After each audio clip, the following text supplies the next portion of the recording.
This is going to be an engagement of the development community and the public and the private monies that have to flow into this. We passed legislation when I left, before I left council, saying that we want the Planning Commission to go and come back to the next legislative body, which will be sworn in when I'm sworn in, with a proposal on how we create more pockets of affordable housing. And I think the devil is in the details, but clearly creating the opportunity to not just have low-income housing, but also to have that workforce housing where you are housing police officers and firefighters and teachers is critical. And there's a groundbreaking, Sean, help me, like this week, the 29th, of a project that's going in East Nashville, where the price point is not low income by any means, but it is considered an affordable housing for folks who are middle income. And those are the kinds of things, and it's a private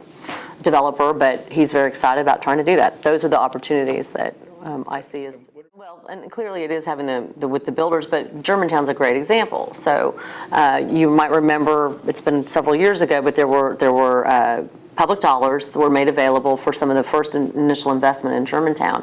And that created then affordable housing units as part of the Wortham Lofts development. Now, because of the way it was structured, after 5 years, they were no longer price capped. So, and now those units are gone.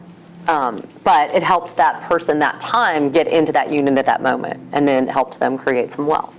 So I think it's not just about saying how do you find developers to do this, either with or without incentives, but also then if you're trying to look at the price points, that's a market base, and so you've got to keep though some of that housing in a way where there is some affordability, and it's not just owners, it's renters. Renters are actually the ones that are probably more impacted by our prices. I think that we have said in the past, we have all kinds of incentives that you can use, but it doesn't seem to be working. So, what's the path forward? I'm much more about carrots, and I would prefer to see developers have a benefit by saying, I'm going to put housing that's affordable in my units, and I want 10 units.